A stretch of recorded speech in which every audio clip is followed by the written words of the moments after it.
Welcome to all CBSE education in Hindi. आज की इस वीडियो में हम क्लास 11 का पॉलिटिकल साइंस का पेपर हम कर रहे थे। सातवां पेपर हमने कर लिया है।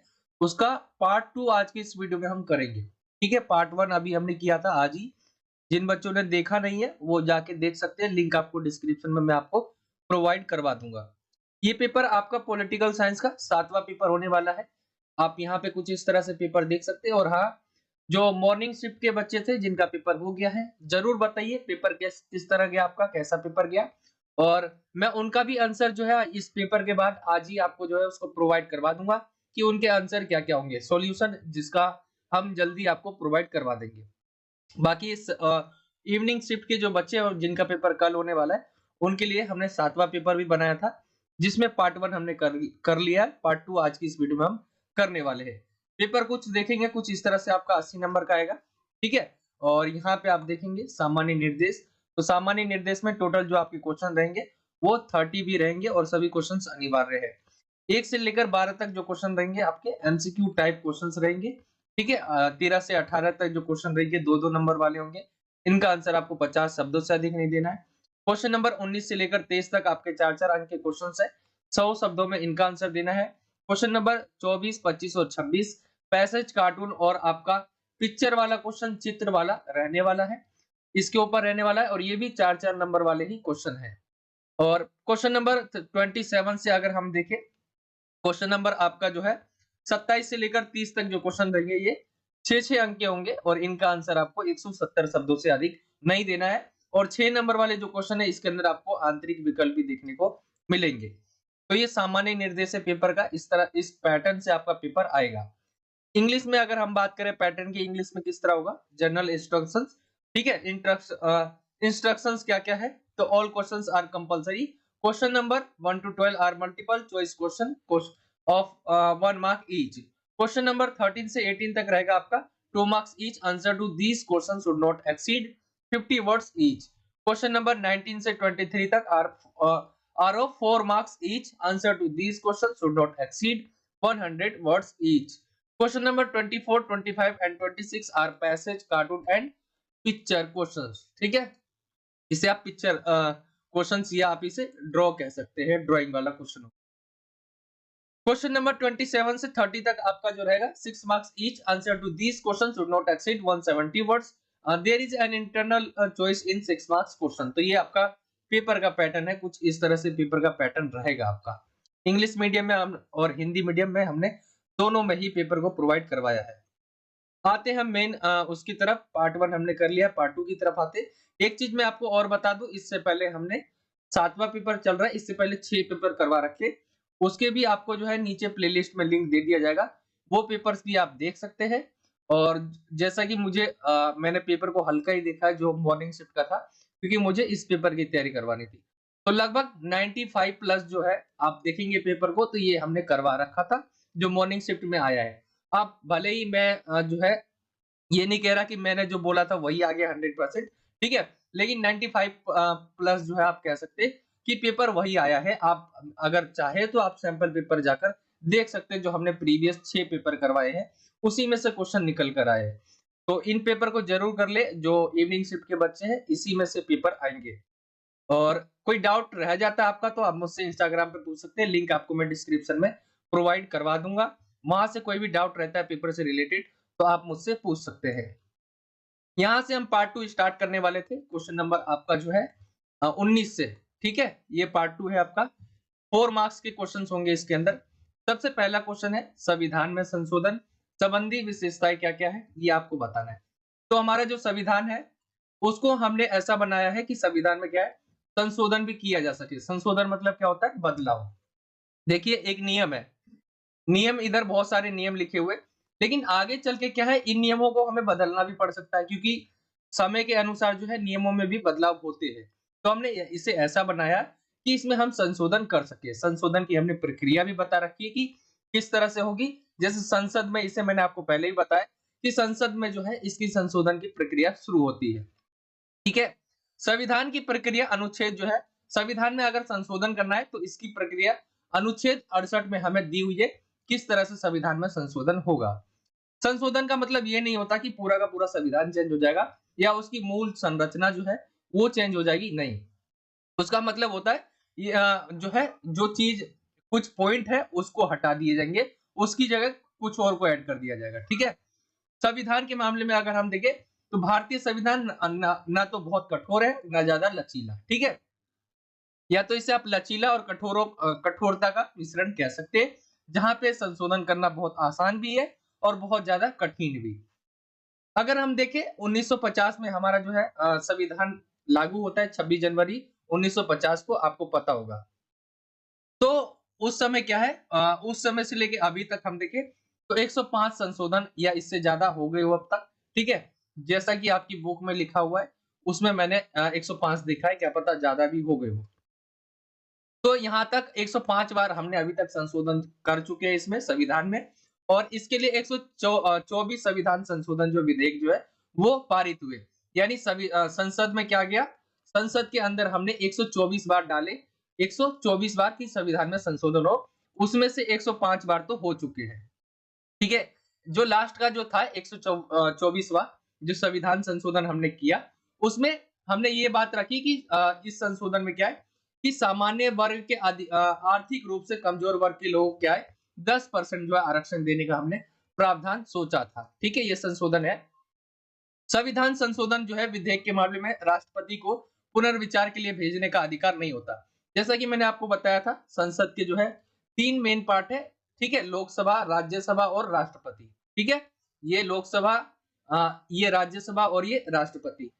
इनमें मैंने आपको बताया कि कोई भी विधेयक है वो होता है इधर तो लोकसभा में जाता है, फिर राष्ट्रपति में जाता है, फिर इधर सिग्नेचर होता है। लेकिन जब कोई हम संविधान में संशोधन करते हैं तो ये लोकसभा में हो गया, राज्यसभा में हो गया, राष्ट्रपति के पास जाता है तो वो पुनर्विचार के लिए भेज नहीं सकता कि आप पुनर्विचार करिए, ठीक है। राष्ट्रपति के पास ये अधिकार नहीं रहता। तो कुछ इस तरह से ये है हमारे संविधान में जो भी संशोधन हुए उसके बारे में हमने यहाँ देखा। इसी को इंग्लिश मीडियम में अगर हम देखें, describe the features of amendment in the constitution.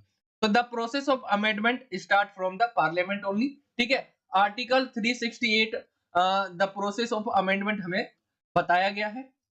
Amendments do not mean that the basic structure of constitution should be changed.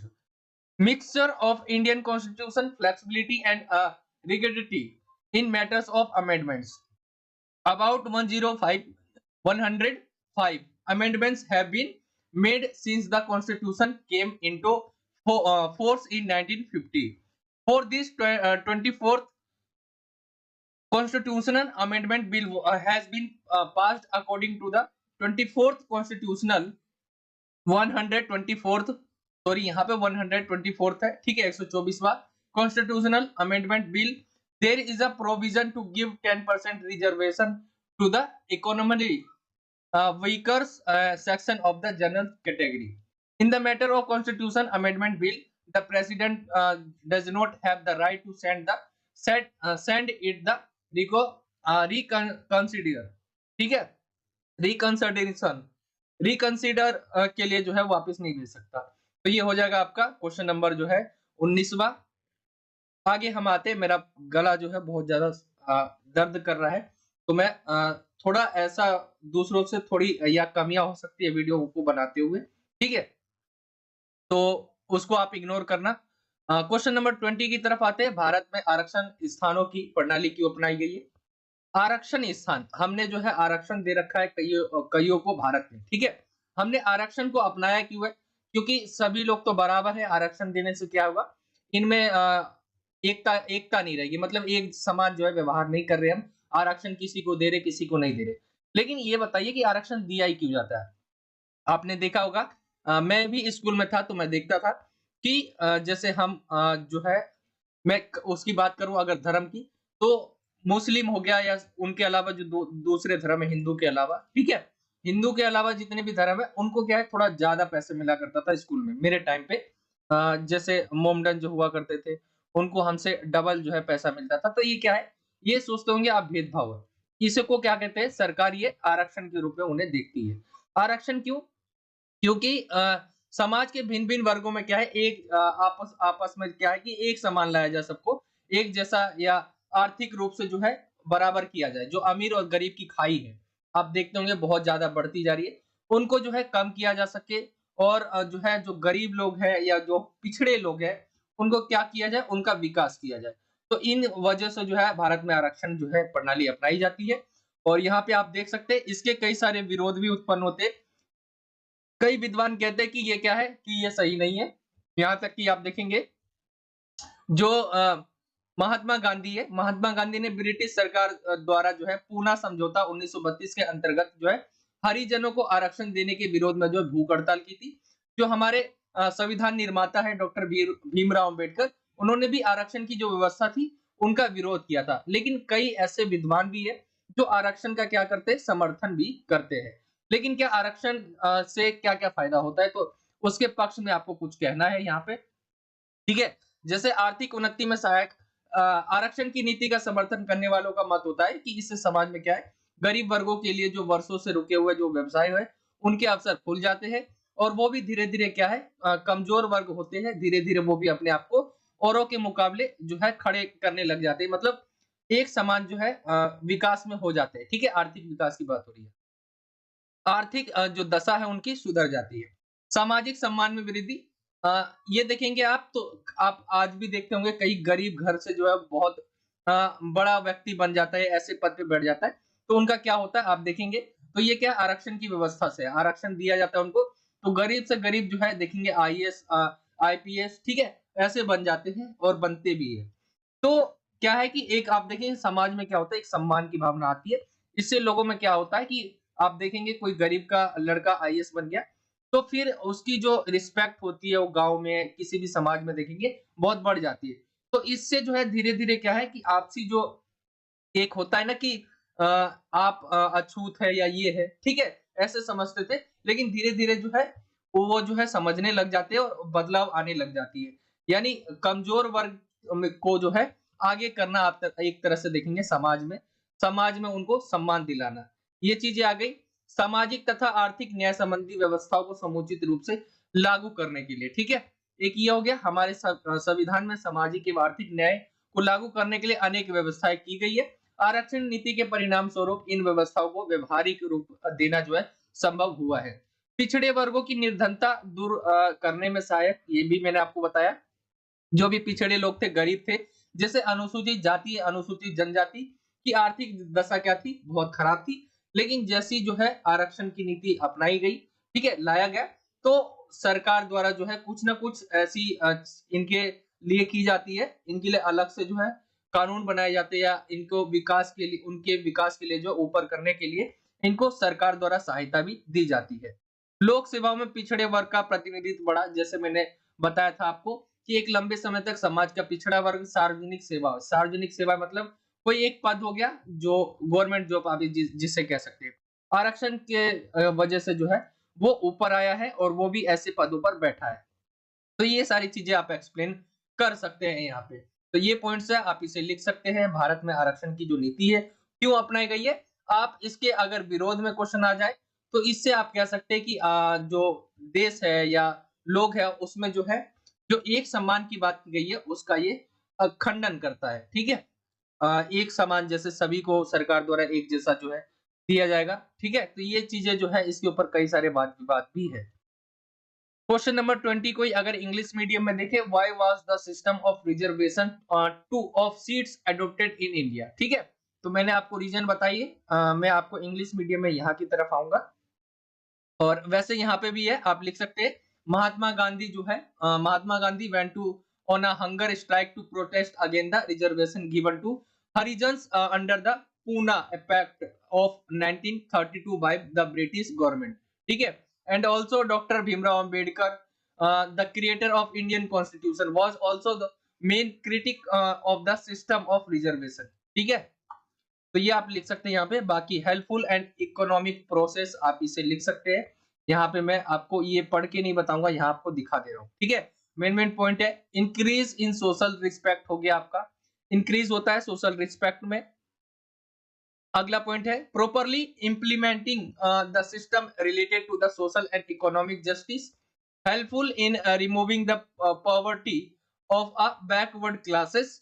And आपका जो है लास्ट है आपका representation of backward classes has increased in public service. तो ये points आप इसके अंदर एक्सप्लेन कर सकते हैं। ठीक है, ये हो जाएगा आपका क्वेश्चन नंबर 20। आगे हम बढ़ते हैं क्वेश्चन नंबर 21 की तरफ। क्वेश्चन नंबर 21 है, क्या आपकी राय में राष्ट्रवाद की सीमाएं क्या-क्या है? आपकी राय में राष्ट्रवाद की सीमाएं पूछा गया क्या-क्या है? तो धार्मिक विभिन्नताएं एक तो ये है, ठीक है, धार्मिक विभिन्नताएं जितनी ज्यादा रहती है उतना ही ज्यादा जो है हम देखेंगे देश को जो है डर रहता है टूटने का या ऐसी चीजों का। ठीक है, धार्मिक विभिन्नताएं राष्ट्रवाद की भावना को समाप्त कर देती है। जो भी राष्ट्रवाद की भावना रहती है उसको समाप्त करने में धार्मिक विभिन्नताएं हो गई। क्षेत्रवाद हो गया, क्षेत्रवाद की भावना अगर लोगों के अंदर आ गई तो उससे जो है राष्ट्रवाद की मार्ग में बहुत ज्यादा बाधा उत्पन्न होती है। ये सब होता कैसे आपको समझ नहीं आ रहा होगा, तो मैं एक बार ऐसे बता देता हूँ। देखिए, एक देश है, इसके अंदर कई वर्ग के लोग रहते हैं, कई धर्म के लोग रहते हैं यहाँ पे। ठीक है, अब यहाँ पे इनकी एकता रहेगी तो क्या ये आपसी एक नहीं हो पाएंगे। ठीक है, मुश्किल होगा होना। ऐसी क्षेत्रवाद हो गया, किसी एक क्षेत्र का हम देख ले, क्षेत्र जैसे गांव में क्या होता है, इस गांव का, तो क्षेत्रवाद की अगर भावना ज्यादा आ गई, ठीक है, तो उससे भी राष्ट्रवाद के मार्ग में बाधा उत्पन्न करती है। आपको एक बोलना चाहिए, यू आर इंडियन। ठीक है, आप क्या है, एक हिंदुस्तानी है। क्षेत्रवाद की भावना आ गई कि आप दिल्ली से है, आप पंजाब से है, ठीक है, तो इससे क्या है, राष्ट्रवाद के जो मार्ग में यानी रास्ते में क्या है, बाधा उत्पन्न करती है। आर्थिक असमानता, ये भी जो है आर्थिक असमानता राष्ट्रवाद के मार्ग में बाधा बनने में एक महत्वपूर्ण कारक के रूप में माना जाता है, क्योंकि किसी स्टेट में बहुत गरीब है, ठीक है, या गरीबी है, और किसी स्टेट कोई स्टेट बहुत जो है ऊपर है, तो आप इससे कह सकते हैं राष्ट्रवाद की जो भावना है या राष्ट्रवाद जो है उसकी सीमाओं के अंदर आप इसे लिख सकते हैं। नैतिक मूल्यों का ह्रास, तो नैतिक मूल्यों के ह्रास के कारण भी राष्ट्रवाद की भावना जो है वो पैदा नहीं हो पाती है। आगे देखिए, भाषा की समस्या हो गया, एक क्षेत्र में रहने वाले लोगों में पाई जाने वाली भाषाई समस्या भी राष्ट्रवाद के मार्ग में एक मुख्य बाधा है। और उचित शिक्षा प्रणाली का अभाव, एक राज्य में उचित शिक्षा के अभाव के कारण भी राष्ट्रवाद की भावना में कमी आती है। तो ये आप यहाँ पे डाल सकते हैं राष्ट्रवाद की सीमाओं में। इंग्लिश मीडियम में देखिए क्या क्या है, what are the limits of nationalism in your opinion. तो रिलीजियस डाइवर्सिटी हो गया, ठीक है, रेजिनिलिज्म हो गया, आपका इकोनॉमिक इनइक्वालिटी हो गया, लॉस ऑफ मॉरल वैल्यू हो गया, लैंग्वेज प्रॉब्लम हो गया, lack of proper education system हो गया। तो ये आप पॉइंट्स इसके अंदर एक्सप्लेन कर सकते हैं। हम आते हैं क्वेश्चन नंबर 22 की तरफ। इंग्लिश मीडियम में देखिए, मैं ज्यादा एक्सप्लेन नहीं कर रहा हूँ, आपको जो है ये पॉइंट्स बता दे रहा हूँ, और मैंने एक्सप्लेन कर ही दिया, आप पढ़ना चाहे तो इसे पढ़ सकते हैं। ठीक है, यहाँ पे हम आते हैं क्वेश्चन नंबर 22 की तरफ। राष्ट्र के निर्माण में सबसे महत्वपूर्ण स्रोत कौन सा है? कोई भी देश है उसके निर्माण में सबसे महत्वपूर्ण स्रोत क्या क्या होता है आपको बताना है यहाँ पे। तो राष्ट्र के निर्माण के लिए लोगों में एकता की भावना का होना सबसे ज्यादा जरूरी होता है। ठीक है, हम ये नहीं बोले कि हम किसी स्टेट के, हम बोले क्या है कि हम इंडियन है। ठीक है, हम इंडियन है ये बोलेंगे तो एक तो एकता की भावना हमें दिखती है इससे। कभी साझी सभ्यता, कभी साझी बोली, कभी साझे धर्म और कभी साझे इतिहास से ये भावना विकसित हो सकती है। किसी अगर हम देखें कोई देश है, ठीक है, तो उसके अंदर जितने ज्यादा अगर वो रहता है ना विभिन्नताएं, उतनी ज्यादा प्रॉब्लम्स होती है। लेकिन भारत जैसे देश में क्या है कि इतनी चीजें अलग होने के बावजूद भी, ठीक है, भारत में देखेंगे बहुत ज्यादा सभी धर्मों के लोग जो है यहाँ पे निवास करते हैं, यहाँ पे बहुत ज्यादा विभिन्नताएं पाई जाती है। लेकिन भारत ही एक ऐसा देश है जो इसको जोड़ के रख रखा है। ठीक है, बाकी अगर हम देखें जो राष्ट्र के निर्माण में सबसे ज्यादा महत्वपूर्ण स्रोत होते, अगर धर्म एक जैसा है, इतिहास एक जैसा है, ठीक है, बोली एक जैसी है, सभ्यता एक जैसी है, सभ्यता वही चली आ रही है, तो इनसे जो है इनकी संस्कृति भी आप ऐड कर सकते हैं यहाँ पे। तो ये एक महत्वपूर्ण स्रोत माना जाता है राष्ट्र के निर्माण के लिए। आगे देखिए, इसलिए ये कोई इसलिए ये कहना कोई खास तत्व राष्ट्र के निर्माण में सहायक होता है कठिन है। भारत में भाषाई और धार्मिक अनेकता होने के बावजूद भी भारत क्या है, एक राष्ट्र है। जैसा मैंने बताया कि भारत के अंदर बहुत ज्यादा जो है डाइवर्सिटी है, यानी विभिन्नताएं है, लेकिन फिर भी क्या है, भारत एक है। तो ये कहना ठीक नहीं होगा कि धर्म हो गया या बोली हो गई या इतिहास हो गया, इसके आधार पर भी क्या है कि जो राष्ट्र है उसका निर्माण हो सकता है। ये अगर रहेगा तो भी हो सकता है, जैसे भारत है। बांग्लादेश और पाकिस्तान देखे, धार्मिक एकता होने पर भी वो दो राष्ट्र है। ठीक है, यहाँ पे देख ले, दक्षिण कोरिया व उत्तरी कोरिया दो राज्य होते हुए भी एक राष्ट्र है। तो ये चीजें इसके अंदर एग्जाम्पल के लिए आप लिख सकते हैं। विच इज द, इंग्लिश में देखिए, which is the most important source इन, जो है नेशन बिल्डिंग के लिए क्या इंपॉर्टेंट सोर्स है, तो it is most important to have a feeling of unity, ठीक है, यूनिटी होना चाहिए। दूसरा, sometime has feeling can develop for from a common civilization, हो गया कॉमन लैंग्वेज, कॉमन रिलीजन, ठीक है, एंड कॉमन जो है हिस्ट्री, तो ये भी इंपॉर्टेंट है। बट जो है ओनली दीज पॉइंट्स जो है जो लिखे हुए, इसके आधार पर that's why it is difficult to say that any particular elements help in nation building. India is a nation even though there is a, आप देखेंगे बहुत सारी डाइवर्सिटी पाई जाती है इंडिया में, तो ये इसके कारण आप ये नहीं कह सकते कि ये सारे जो फैक्टर है ये इंपॉर्टेंट है नेशन को बिल्डिंग करने के लिए, ठीक है। आप देखेंगे while Bangladesh and Pakistan have religious unity, but you can say, आप देख सकते हैं कि they are two nations, although South Korea and North Korea are two states, they are one nation. तो ये आप पॉइंट्स इसके अंदर लिख सकते हैं। क्वेश्चन नंबर 23 की तरफ आते हैं। राजनीतिक सिद्धांतों को व्यवहार में किस प्रकार लाया जा सकता है। जो राजनीतिक सिद्धांत हम पढ़ते हैं इसके बारे में मैंने आपको पहले भी बता रखा है कि किस प्रकार हम व्यवहार में ला सकते हैं। जो पूर्वाग्रह मतलब ऐसी चीजें जो हम बहुत पुरानी हो चुकी है, ठीक है, तो उसको हमें त्याग करना चाहिए और जो भी नई चीज आ रही है उसके साथ हमें घुलना चाहिए। जैसे आप देखेंगे स्वतंत्रता और समानता को व्यवहार में उतारने का काम बहुत ज्यादा मुश्किल है। हमें जो भी पुरानी चीजें हैं उसको जो है त्याग कर कर जो है इन्हें अपनाना चाहिए।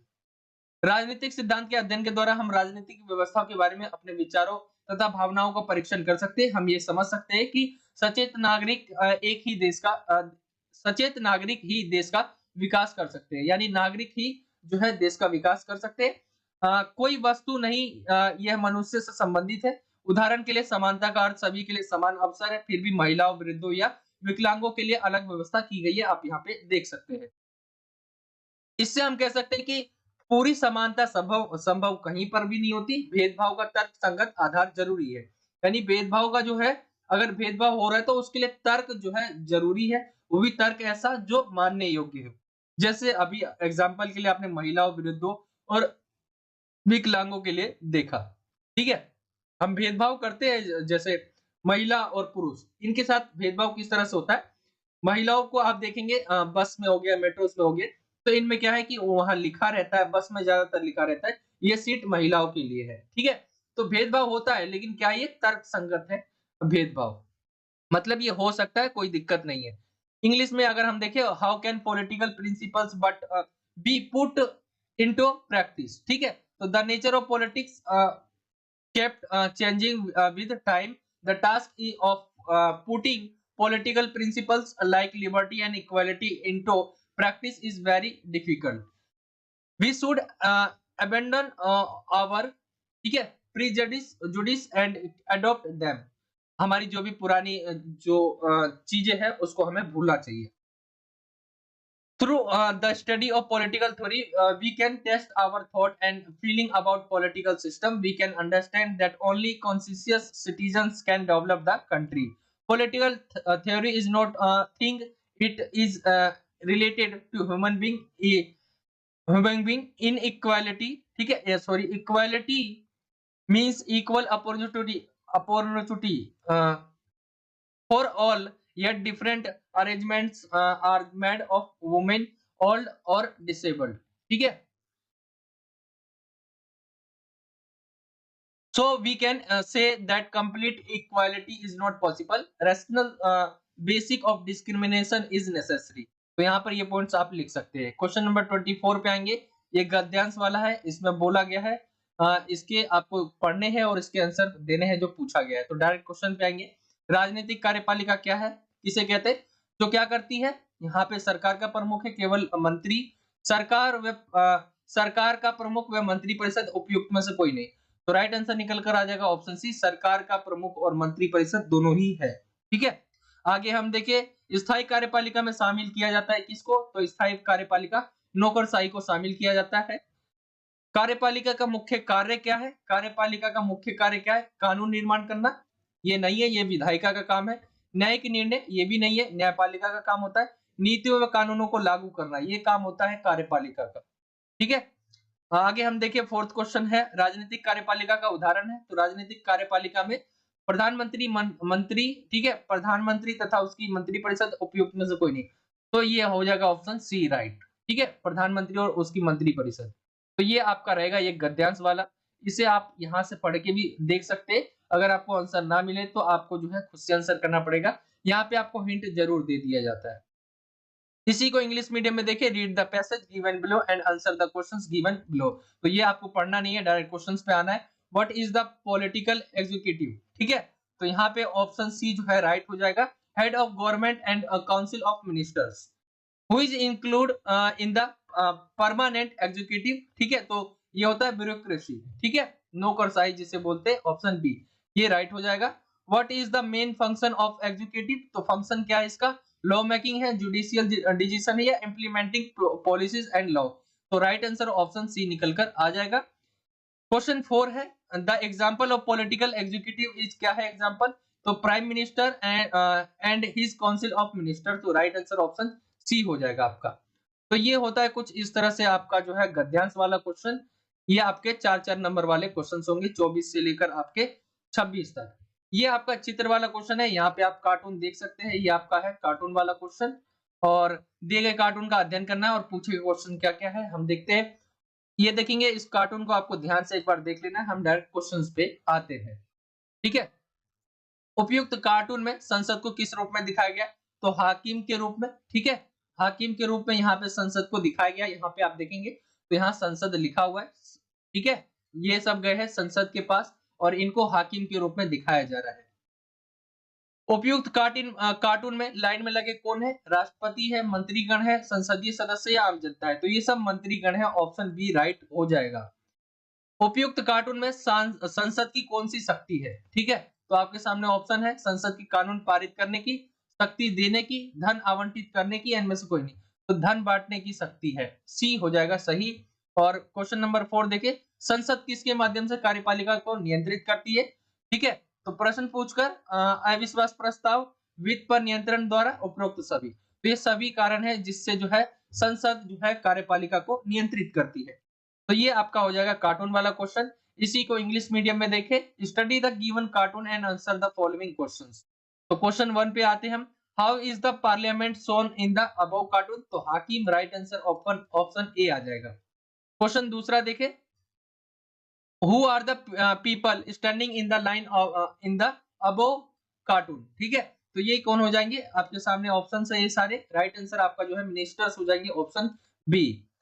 क्वेश्चन 3 पर आते हैं हम, what is the power of parliament in the above cartoon, तो आपके सामने ऑप्शन है और राइट आंसर हो जाएगा आपका ये आपका सी, ठीक है, तो एलोक फंड जो है वो देती है। फोर्थ हम देखिए question, through whom the parliament controls the executive, तो all of the above, right answer option D निकल कर आ जाएगा। तो ये आपका हो जाएगा, ये आपका जो है क्वेश्चन कार्टून वाला, ठीक है। हम आते हैं क्वेश्चन नंबर 26 की तरफ। क्वेश्चन नंबर आपका 26 पूछा गया है, ये है आपका चित्र से रिलेटेड, ध्यान पूर्वक बोला गया, चित्र को पढ़ना है, देखना है मतलब, और उनके बारे में बताना है।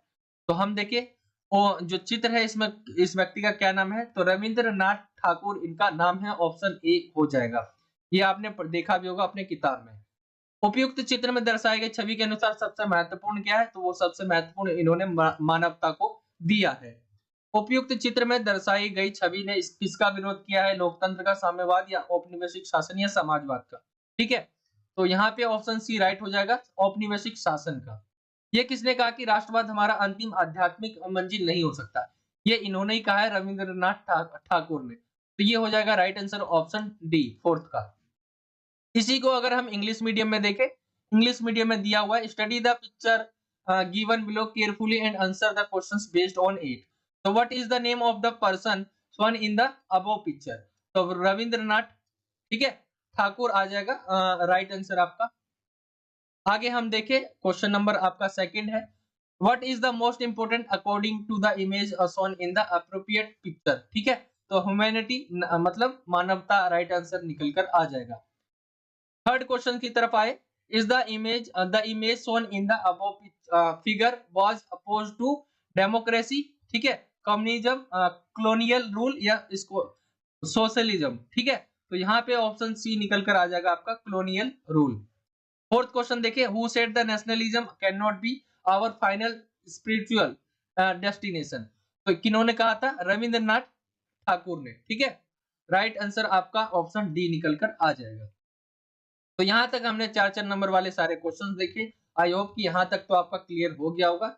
ये क्वेश्चन सभी करके जरूर जाना आपको। ठीक है, और हम आते हैं क्वेश्चन नंबर 6 की तरफ। मौलिक अधिकार और नीति निर्देशक तत्व में अंतर, बहुत ज्यादा इंपॉर्टेंट क्वेश्चन है 6 नंबर में। देखिए इजी वे में मैं आपको समझाते चलता हूँ, इन सबको बहुत ज्यादा एक्सप्लेन नहीं करूंगा मैं। ठीक है, मौलिक अधिकार होता क्या है? जो हमारे संविधान में दिया हुआ है, हमारे भाग 3 में। ठीक है, हमारे संविधान के भाग 3 में देखेंगे, जो हमारी संविधान है, किताब है एक, उसके अंदर जो हमारा भाग 3 है, थर्ड, उसके अंदर हमारा मौलिक अधिकार दिया हुआ है। लेकिन हम नीति निर्देशक तत्व की बात करें तो वो हमारा दिया हुआ है भाग 4 के अंदर। ठीक है, ये चीजें आपको पता होनी चाहिए। अब देखिए मौलिक अधिकार क्या होता है कि हमें लिख के दे दिया गया कि हमारे मौलिक अधिकार है। लेकिन नीति निर्देशक तत्व क्या होते हैं कि कोई भी देश होता है उसके अंदर, जैसे आरक्षण की व्यवस्था की बात करी हमने, वही आप इसे कह सकते हैं कि नीति निर्देशक तत्व है। ठीक है, उसको आप उस श्रेणी में रख सकते हैं।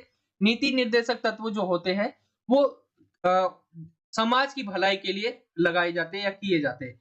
कई सारी नीति ऐसी बनाई जाती है जो समाज की भलाई भलाई के लिए होती है। जैसे आपने आरक्षण दिया, तो वो भी क्या है? नीति निर्देशक तत्व के अंदर आते हैं। इसके आप जो है, जैसे आपको सरकार के द्वारा 100 रुपए मिले, ठीक है, और उनको 1000 रुपए मिले, तो आप इसके लिए जो है आपके साथ भेदभाव हो रहा है, लेकिन क्या है, नीति निर्देशक तत्व के अंदर आता है। तो आप जो है ये देखेंगे, आप इस न्यायपालिका के पास नहीं जा सकते इसके लिए।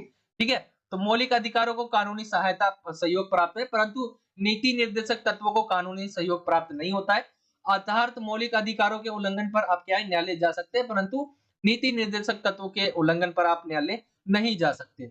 मौलिक अधिकारों का संबंध जो है व्यक्तियों और निर्देशक सिद्धांतों का संबंध समाज से है। ठीक है, मौलिक अधिकारों का संबंध किससे होता है? व्यक्तियों से। लेकिन वही नीति निर्देशक तत्व के हम बात करें तो उनका संबंध जो होता है वो पूरे समाज से होता है। मौलिक अधिकार प्राप्त किए जा चुके हैं, जबकि नीति निर्देशक तत्व जो है या सिद्धांत है उनको अभी लागू नहीं किया गया है। मौलिक अधिकारों का उद्देश्य क्या होता है? राजनीतिक लोकतंत्र की स्थापित करना है। ठीक है, स्थापना करना है। लेकिन वहीं हम नीति निर्देशक जो सिद्धांत है उनका उद्देश्य देखें तो सामाजिक और आर्थिक लोकतंत्र की स्थापना करना है। मौलिक अधिकार व्यक्ति के कल्याण को बढ़ावा देते हैं, लेकिन जो निर्देशक सिद्धांत है समुदाय के कल्याण को बढ़ावा देते हैं। ठीक है, तो यहाँ पे किसी एक के बारे में मौलिक अधिकार बात करता है तो वही पूरे समाज के बारे में नीति निर्देशक सिद्धांत बात करता है। तो ये हो जाएगा आपका मौलिक अधिकार के बारे में और नीति निर्देशक तत्व के बारे में। इसी के अथवा में देखेंगे तो भारतीय संविधान की विशेषताएं बताना है, और भारतीय संविधान को विशिष्ट क्या क्या बनाते हैं आपको बताना है। ये क्वेश्चन मैंने आपको पहले भी करवा रखा है। आगे हम आएंगे क्वेश्चन नंबर 28 में, समानता क्या और समानता के आयाम क्या है। तो समानता सभी के साथ एक जैसा व्यवहार करना बिना किसी भेदभाव के, ये समानता है। या सभी को विकास के लिए क्या है, समान अवसर देना, ये भी समानता के अंदर आता है, जिसमें विशेष अधिकार किसी को ना दिए जाए। समानता के आयाम देखें तो 3 आयाम है, जिसमें राजनीतिक है, आर्थिक है और सामाजिक है। राजनीतिक समानता क्या है? राजनीतिक समानता में सभी नागरिकों को क्या है, राजनीतिक समानता में सभी नागरिक जो है एक समान है। ठीक है, सभी को वोट देने का अधिकार है, सभी को संगठन बनाने का अधिकार है, अभिव्यक्ति की स्वतंत्रता है इसके अंदर। आर्थिक समानता देखें तो सभी को क्या है कि समानता का लक्ष्य धनी व निर्धनों के बीच जो समूह की खाई है, देखिए अमीर और गरीब के बीच की खाई जो है उसको दूर करना आर्थिक समानता का लक्ष्य है। और किसी भी समाज में इतना तो हमें भी पता है कि समाज में जो हम देखें तो बहुत ज्यादा अमीर और बहुत ज्यादा गरीब लोग रहते हैं। लेकिन इनको क्या है कि एकदम से या बहुत हम मतलब इनको कभी एक जैसा पाया नहीं जा सकता। ठीक है, कर भी नहीं सकते कि दोनों एक जैसे हो, यानी एक आर्थिक व्यवस्था दोनों की सेम हो, ऐसा नहीं हो सकता। लेकिन सरकार अपनी कोशिश करती रहती है, उनको हालात सुधारने के लिए कुछ ना कुछ सरकार द्वारा किए ही जाते हैं। सामाजिक समानता के अंतर्गत उसमें आता है आपका अनिवार्य जो चीजें हैं, जिसमें पर्याप्त स्वास्थ्य सुविधा हो गया, शिक्षा, पोषक आहार, ठीक है, न्यूनतम वेतन की गारंटी, इसके अंदर आता है सामाजिक समानता के अंदर। इसी को अगर हम इंग्लिश मीडियम में देखें, what is equality, describe the dimension of equality. ठीक है, तो to treat everyone equally means to treat them equally without any discrimination, providing equal opportunities for development to all and absence of special right is equality in reality. ठीक है, तो ये हो जाएगा। बाकी 3 डायमेंशन कौन कौन से? पॉलिटिकल हो गया आपका, इकोनॉमिक हो गया एंड सोशल हो गया। यहाँ पे आप इसे पढ़ सकते हैं रोक कर। ठीक है, मैं इसे एक्सप्लेन नहीं कर रहा हूँ। इसी के अंदर 8वें में आप देखेंगे समानता के बारे में पूछा गया कि प्रमुख प्रकार क्या है। तो इक्वालिटी के आपको जो है डिफरेंट टाइप बताने हैं। यहाँ पे मैंने इंग्लिश में नहीं लिखा है। इक्वालिटी के आपको डिफरेंट टाइप यहाँ पे बताने हैं।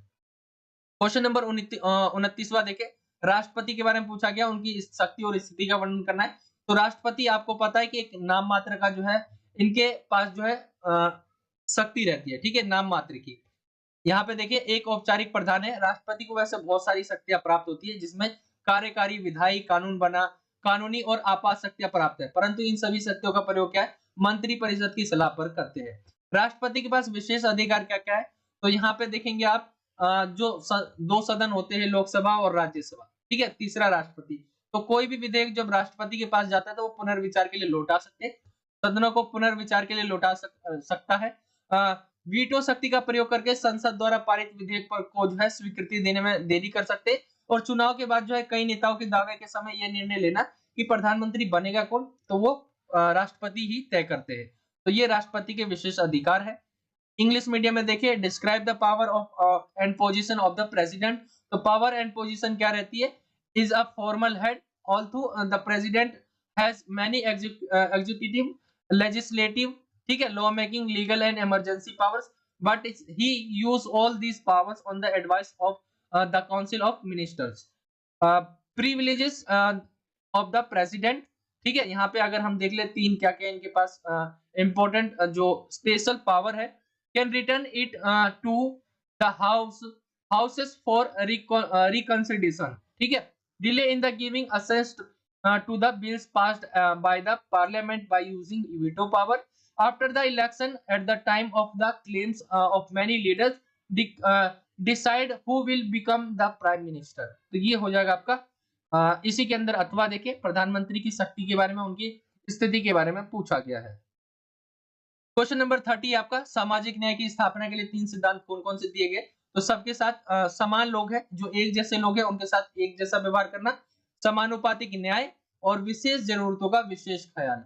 ये चीजें मैंने आपको पहले भी समझा रखी है, आप यहाँ पे इसे देख सकते हैं। ठीक है, समान लोगों के प्रति समान बर्ताव कैसे? जो भी समान लोग हैं, जैसे नागरिकों को उनके वर्ग, जाति या नस्ल के आधार पर नहीं, बल्कि उनके काम के आधार पर, कार्यकलापों के आधार पर जांचा जाना चाहिए। अगर दो जाति के लोग काम कर रहे हैं लेकिन एक जैसा कर रहे हैं, ठीक है, एक 2 टीचर है, एक आप देखेंगे, और दोनों अलग अलग जाति के हैं, लेकिन दोनों को क्या है? वेतन ही सेम मिलना चाहिए, वरना ये इनके साथ भेदभाव होगा। समानुपातिक न्याय क्या है? कुछ ऐसी भी परिस्थितियां होती है जहां समान बर्ताव हम नहीं कर सकते, जैसे परीक्षा में बैठे विद्यार्थियों को एक जैसे नंबर नहीं दिए जा सकते, यानी कौशल, मेहनत, कौशल, संभावित खतरे, इनको ध्यान में रखकर जो है हमें जो है पारिश्रमिक देना जो है न्याय संगत कहलाएगा। विशेष जरूरतों का विशेष ख्याल, कुछ ऐसी स्थितियां भी रहती है जहां पे हम उसमें भी क्या है कि हम विशेष जरूरतों का विशेष ख्याल रखते हैं। जैसे आप देखेंगे अपंग हो गया, दिव्यांग हो गया, उनके लिए हम क्या है जो है विशेष जरूरतों का विशेष ख्याल रखा जाता है उनका। ठीक है, तो ये हो जाएगा आपका। इंग्लिश मीडियम में देखिए, explain any 3 principles of establishing social justice. तो equal treatment of equal people. ठीक है, यहाँ पे देखेंगे प्रॉपर नेट जस्टिस हो जाएगा आपका, और special care of special need हो जाएगा। ठीक है, आप इसको देख सकते हैं, यहाँ पे एक्सप्लेन कर रखा है, आप इन्हें पढ़ सकते हैं। आपका ये हो जाएगा। और इसमें आपका लास्ट जो क्वेश्चन रहता है 8वें में दिया हुआ है, भारत में सामाजिक न्याय की स्थापना के लिए सरकारों के द्वारा यानी उठाए गए क्या क्या कदम है आपको बताना है। Describe in detail the step taken for the establishment of social justice in India. तो ये क्या क्या तरीके हैं? पंचवर्षीय योजना आ जाती है इसके अंदर, और भी सरकार की जैसे आवास योजना निकली है। ठीक है, तो सरकार के द्वारा कुछ ना कुछ किए जाते हैं सामाजिक न्याय की स्थापना के लिए। बाकी आप कुछ इस तरह से ये आपका पूरा पेपर हो जाता है। आपका 7वें पेपर का हमने पार्ट 2 देख लिया है, और ये पेपर रहता है आपका लास्ट पेपर, जिसके बारे में हमने डिस्कस किया, और ये आपका जो है पेपर खत्म हो गया है। ठीक है, तो ये आई होप कि आपको वीडियो जरूर अच्छा लगा होगा। वीडियो अच्छा लगा तो वीडियो को लाइक करें, शेयर करें अपने दोस्तों में। और अगर आप हमारे चैनल पे नए हो तो नीचे आपको सब्सक्राइब का बटन दिखेगा, सब्सक्राइब पे क्लिक करके आपको चैनल को सब्सक्राइब कर लेना है। चलिए मिलता हूँ आपसे अगली और एक्साइटिंग वीडियो में। और मैं आपके जो जो मॉर्निंग शिफ्ट है उसके लिए भी जल्दी पेपर लेके आऊंगा, तो उसको भी जरूर देखें। ठीक है, चलिए मिलता हूँ आपसे अगली और एक्साइटिंग वीडियो में। जब तक के लिए जय हिंद, जय भारत, वंदे मातरम।